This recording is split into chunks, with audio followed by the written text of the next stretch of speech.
So today we're going to finish up chapter 7 and we're learning a formula for arc length. So arc length would be the length of any curved section of a graph. A rectifiable curve is one that has a finite arc length. So here's an example of a rectifiable curve, this little arc that goes between A and B on f of x. Now, if we wanted to kind of zoom in on a little section of this arc, we could take a little segment like that and try to figure out the distance of that little segment by zooming in.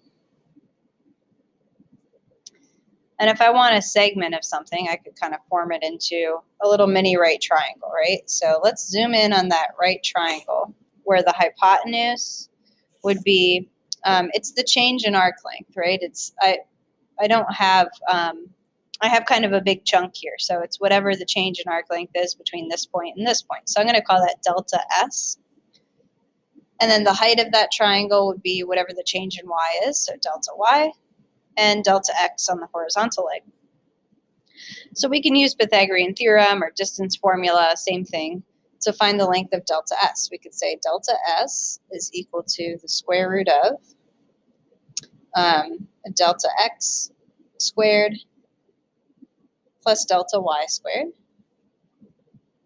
And instead of using deltas, because we're going to want to add up a bunch of these little segments together, let's change those deltas to ds equals the square root of dx squared plus dy squared. This will help us when we develop our formula for the arc length of the overall curve. Now this is just one little segment. I would want to make delta s as small as possible, and I would want to add up an infinite amount of those little delta s's, or as many as I can get, so that I get an accurate description of what that arc length is. So add lots of delta s's. I don't know how to say how to write delta s's. Okay, so add up lots of those little segments. If we're adding up a lot of something, we're taking the integral. I'm using s, by the way, because s is just sort of a common variable used for arc length. So the arc length s between a and b would be the integral from a to b of all of these little arc length segments added up. So the square root of dx squared plus dy squared. Now normally when we're setting up an integral, we have another dx out here, right? We have dx because everything's with respect to x. Well, my formula itself is in terms of dx and dy, so I can't really just like throw this in here because remember, this means something. When we did volume was usually the area of the face of something, which was the equation part, times the thickness of that object. So like when we had the disk method, it was the area of a circle based on whatever the radius was, multiplied by the width of a disk, which we made incredibly small. We're allowing it to approach 0. So if I want to include that here, I don't really have a width that I'm talking about. So if I want to include that here, if I want to multiply in a dx, I can kind of think of this as like use that u sub idea, where if you want to multiply something in, just divide it out at the same time.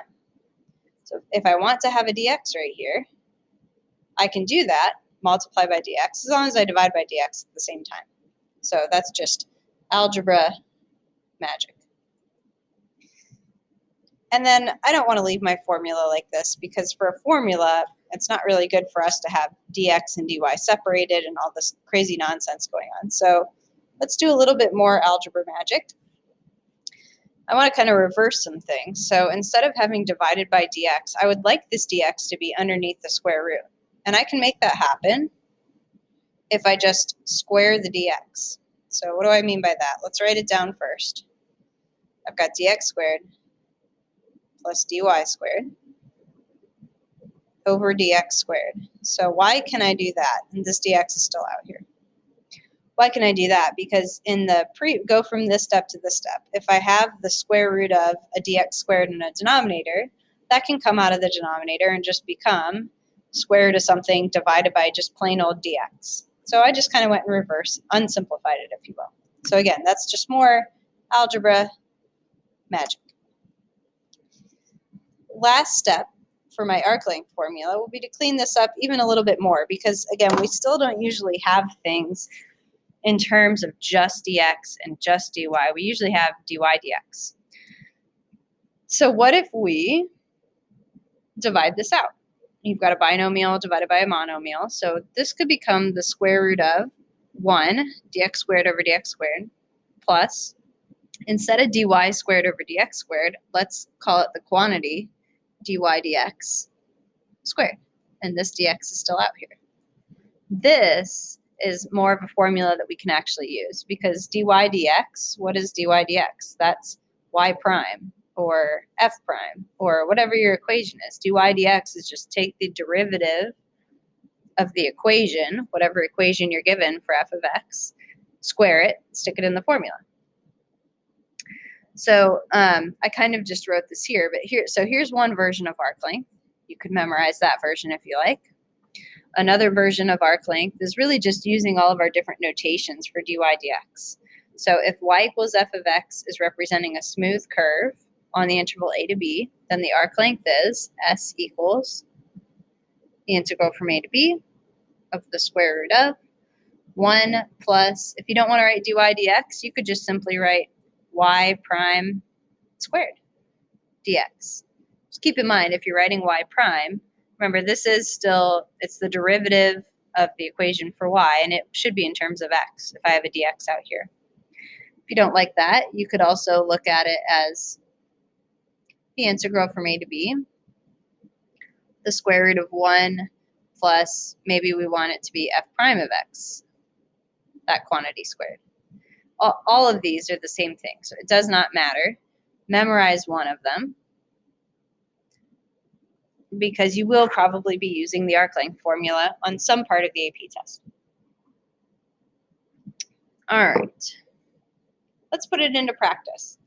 These could be no calc or calc problems, and they do kind of have patterns if they're non-calculator. So find the arc length of the graph of y equals x to the third over 6 plus 1 over 2x on this interval without a calculator. So the first thing that we'll do, whether it's calculator or non-calculator, is figure out what is the equation for y prime, or what is dy dx. That would be 3x squared over 6, so x squared over 2. This is, remember, this is x to the negative 1 over 2. So when you subtract 1, you're going to get minus 1 over 2x squared, or x to the negative 2 over negative 2, whatever. And then again, with a non-calculator problem, you would want to get a common denominator here. You will almost always want to do that, because we're going to need to figure out for our formula what's y prime squared, and it's easier to square a single fraction than a binomial. All right, so the common denominator is 2x squared. That means that x squared needs to become x to the fourth, and minus 1 can stay as it is. And again, I'm doing all this work off to the side, because if you do all of this in the integral, then you have to keep rewriting the integral from a to b, the square root of, blah, blah, blah. You have to keep writing all that extra stuff when you could just be showing this algebra out here. Next step is to figure out what is y prime squared. In a non-calculator problem, it's in your best interest to go ahead and square this binomial, like FOIL it out. So when you square that binomial, you get x to the 8th minus 2x to the 4th plus 1 over square the denominator, it becomes 4x to the 4th. Once you determine what your derivative squared expression is, now you go to the arc length formula. Oh, I should say one thing, sorry. Most of these will be fine, but always check your derivative equation against the interval itself.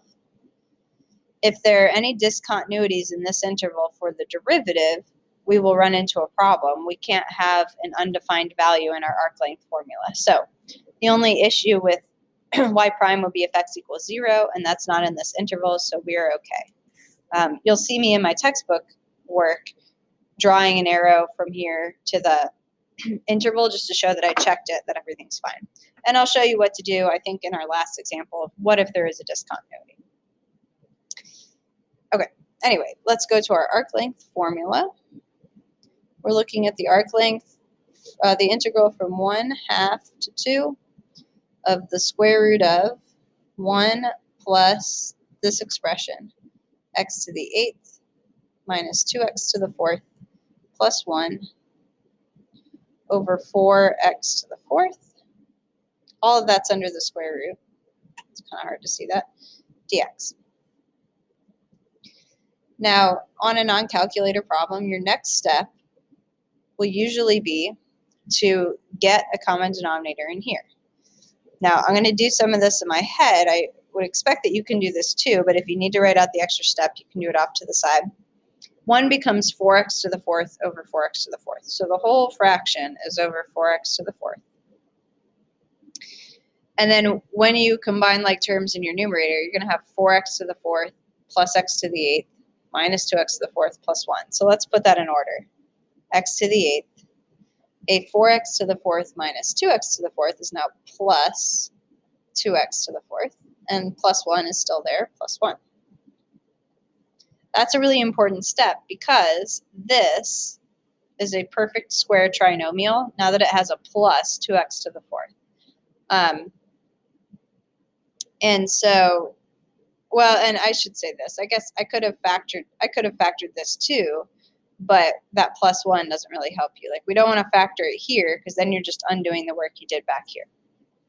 Okay, anyway, I have a perfect square trinomial. That means I can square root this factored version. I'm going to write the factored version off to the side. So factoring this, x to the 4th plus 1 squared, you're taking the square root of that. So you're just going to be left with x to the 4th plus 1. Square root of that squared quantity is just the quantity, divided by square root of 4x to the 4th is 2x squared dx. And now how do we integrate something like this? It's a rational expression with a monomial in the denominator, so it's usually a good idea to divide that out. Oh, and this, how about this 2 in the denominator? You could leave it in, or you could, it is a coefficient. You could factor a 1/2 out here, pull a 1/2 out. So now it's just x to the 4th divided by x squared is x squared, plus 1 over x squared, so plus x to the negative 2. That's a bit easier to integrate, I think. And then we get to do some fun fraction work. So let's see, the antiderivative is x to the 3rd over 3. And then we're adding 1 to this, so you have x to the negative 1. So minus 1 over x, evaluated from 1/2 to 2. When we plug 2 in, we get 8/3 minus 1/2 minus, when we plug 1/2 in, 1/2 to the 3rd is 1/8 divided by 3 is 1/24th minus 1 over 1/2 is 2. Okay, so let's see. So we have 16 minus 3 over 6, so 13 over 6 minus 1 minus 48 is negative 47, so plus 47 over 24.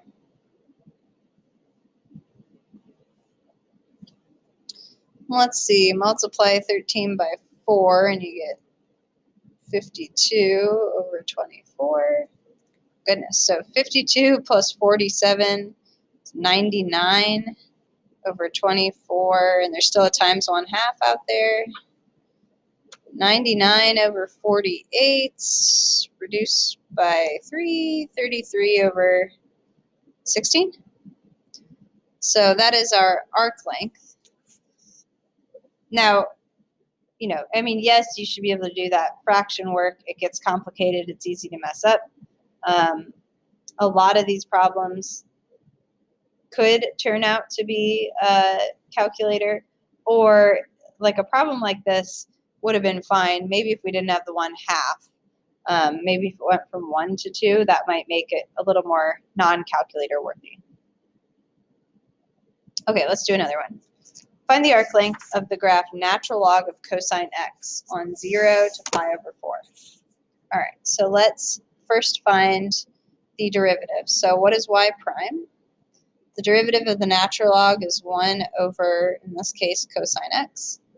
Chain rule, the derivative of cosine x is times negative sine x.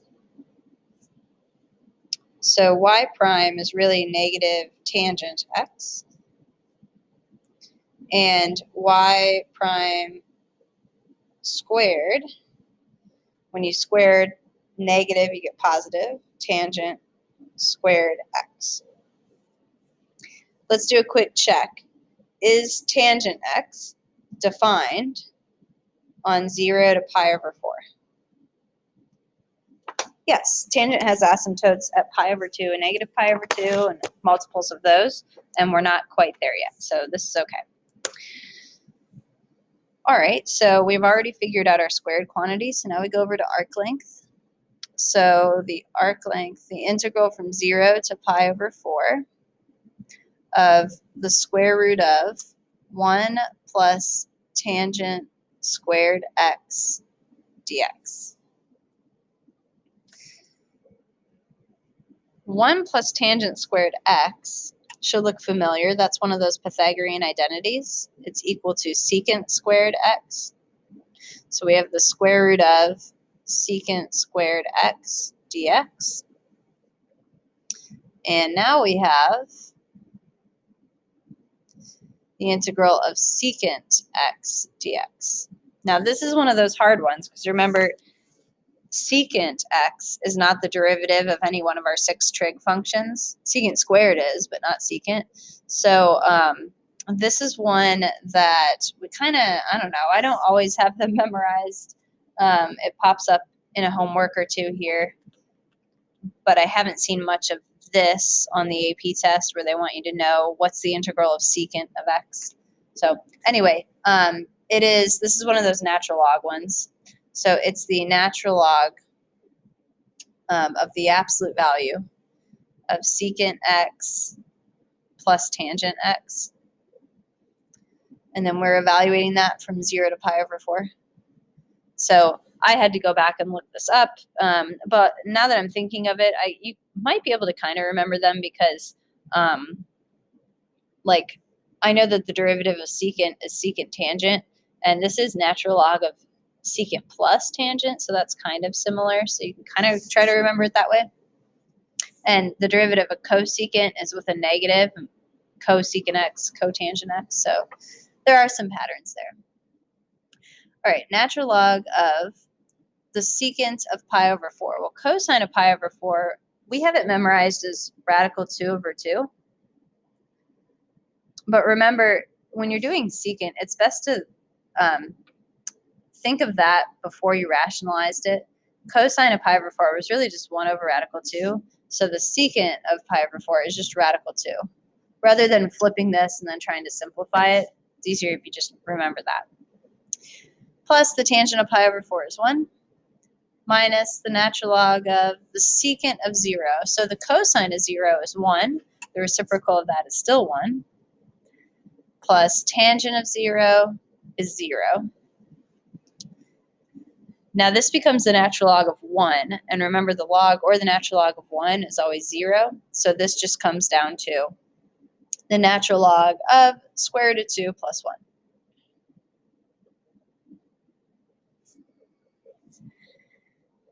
All right, number 3. Find the arc length of the graph y minus 1 cubed equals x squared on 0 to 8. Now, this one is kind of weird because it's not solved for x or y. So if you want to start integrating with respect to x, it would be best to either solve for x or for y.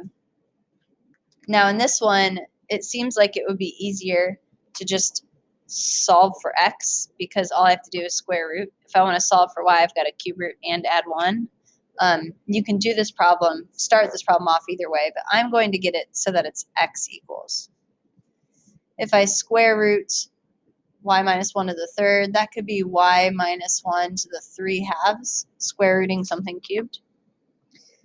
So instead of finding y prime, I'll find x prime. And so everything will be in terms of y. Now, if that's the case, I have to be careful here. I need to change my bounds because these are x's. I need my bounds for a and b to be y's. So I might as well do it right here. When x is 0,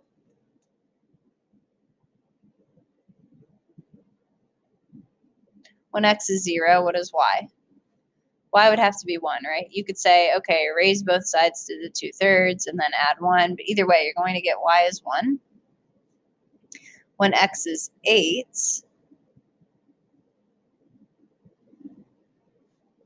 now I do need to solve this. So this would be 8 to the 2/3. Cube root of 8 is 2. 2 squared is 4. So y goes from 1 to 5. Since I have my equation as x equals, I want to find x prime. So x prime will be 3 over 2 times y minus 1 to the 1/2 power. Technically, there's a chain rule, but the derivative of y minus 1 is 1, so we don't have to show times 1. And then x prime squared would be 9 over 4. And when you square the square root, you get times y minus 1. And you could make that 9y minus 9 all over 4 or, whatever, either way. So for this, the arc length, since this is in terms of y, I need to use the y's. The arc goes from 1 to 5 of the square root of 1 plus, let's distribute that, 9y minus 9 over 4. This would say dy. Common denominator. So if I have 4 up here, it'd be 9y, 4 minus 9 is minus 5, all over 4. Oops, not equals. And then you should be seeing that we're getting stuck here. I can pull a 2 out of the denominator, but u sub isn't going to work for me. And I have this weird quantity here. Well, actually, could I do u sub? I guess I probably could do u sub, where u is 9y minus 5. But on this one, sorry, to speed things up, we will use a calculator. Now, if I tell you ahead of time that a calculator is okay, then all you really need is this line right here. And another thing you can do, I just want to show you this to speed things up on your calculator. Of course, you can type this in because this is not that complicated to type in. But if the derivative equation is something a little more complicated and it's going to cause you a lot of parentheses to square it, you can type your derivative equation into y1, so not the squared one, but just the derivative one. Let's just do that. So 3 times the square root of x minus 1 divided by 2. That's the x prime equation. When I do my integral, I've got math 9. I'm going from 1 to 5. The formula is the square root of 1 plus, I want the derivative squared. The derivative is in y1, bars y1, and I want to square that. You don't even need parentheses around that. If you want to put them around y1 to make you feel better, you can. But those are understood parentheses right there. And so then we get to our answer. For this problem, you can also go back and put your, just type in this original thing too. You don't have to use the y1. It's just nice if this equation is even more complicated. So, okay, so what did we get? Sorry, 9.073.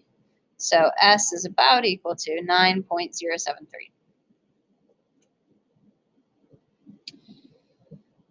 All right, on this one, let's see. So we have y equals here, so let's go ahead and find y prime.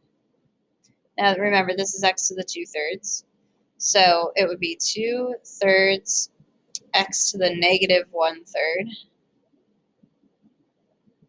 2 over 3 x to the 1/3.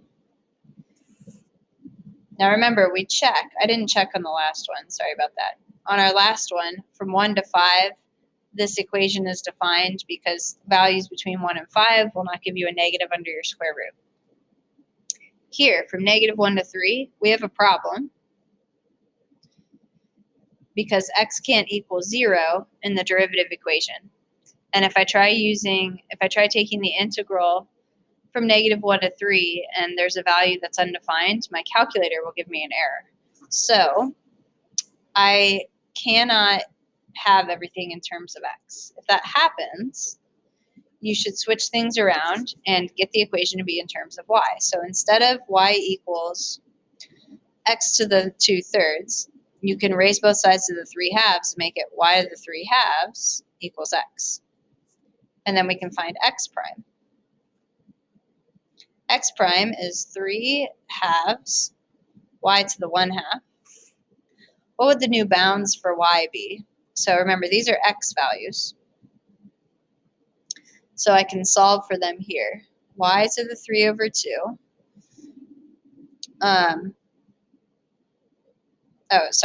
This one's easily solved for y, so I can also just put them in here. Y equals the cube root of -1 squared. That's 1. Cube root of 1 is 1.